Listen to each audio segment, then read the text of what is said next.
Hello friend, आज हम लोग 6 का सवाल देखने वाले हैं। ठीक है, चलिए 6 में देखते हैं क्या लिखा हुआ है। 6 में लिखा हुआ है find the value of x, y and z from the following equation. नीचे पहला सवाल दिया हुआ है। 6 का पहला क्या है देखते हैं। मैट्रिक्स दिया हुआ है 4 3 x 5 इक्वल है y z 1 5 का। ठीक है, चलिए इसको बनाते हैं फ्रेंड। इसमें बताना है हम लोग को x y और z का मान निकालना है। उसको पहले हम लोग लिख लेते हैं। यहाँ पर लिखने के बाद देखिए, इसको आपको देखना है किसके संगत कौन बराबर। ठीक है, तो 4 के बराबर y है और 3 का बराबर z है, x के बराबर 1 है और 5 के बराबर 5, यानी कि 5 तो बराबर है ही। देखिए फ्रेंड, इसका इजी में मान निकल गया। ठीक है, y का मान हो गया 4, x का मान हो गया 1, z का मान हो गया 3। यहाँ पर नीचे में हैंस करके लिख देंगे x बराबर 1, y बराबर 4, z बराबर 3। ठीक है, ये इसका आंसर हो जाएगा। चलिए 6 का दूसरा देखते हैं क्या है।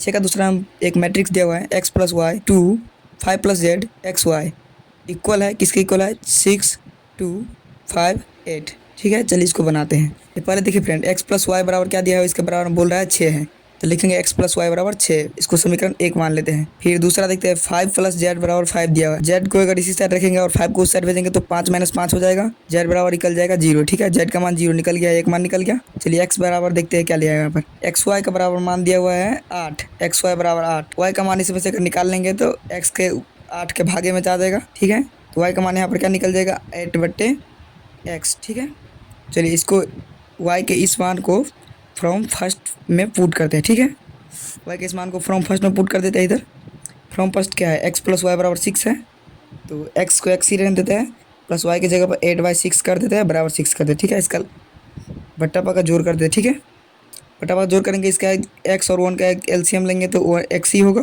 x को x से गुना करेंगे तो x स्क्वायर होगा, प्लस x कट जाएगा, बढ़ जाएगा 8 इक्वल 6 को 6 ही होगा। बटा में 1 देख के कोना कोनी गुना कर देते, ठीक है, क्रॉस मल्टीप्लाई कर देते हैं, आप लोग आता ही होगा। एक्स स्क्वायर प्लस 8 होगा, इसको 1 से गुना करेंगे तो वही आ जाएगा, बराबर 6 को x से गुना करते 6x हो जाएगा। अब इसको 6x को उस साइड आना लेते। ठीक है, x square minus 6x plus 8 equal 0। ठीक है, अब इसका करना है हम लोगों को क्या, इसको हम लोग को गुणनखंड तोड़ना पड़ेगा। अब गुणनखंड तोड़ना तो आता ही होगा, इसको चलिए फ्रेंड तोड़ लेते हैं। चलिए फ्रेंड, यहाँ पर 2 मान निकल चुका है गुणनखंड तोड़ने के बाद, x बराबर 4 x बराबर 2। ठीक है, तो चलिए हम यहाँ पर मान लेने वाले हैं x बराबर 4 को लेने वाले हैं। तो फ्रॉम फर्स्ट में x बराबर 4 रखेंगे, तो फ्रॉम फर्स्ट क्या है x प्लस वाई बराबर 6 है, x प्लस वाई बराबर 6 लिख दिए, x की जगह 4 रख देंगे, प्लस वाई बराबर 6 हो जाएगा, y बराबर 6 माइनस 4 हो जाएगा, y बराबर 2 हो जाएगा। हेंस अतः आंसर आ चुका है हमें, z बराबर 0 पहले से आ रखा है, x बराबर 4 अभी निकला है, y बराबर 2 निकल गया आंसर। ठीक है, चलिए फ्रेंड मिलते हैं नेक्स्ट वीडियो में।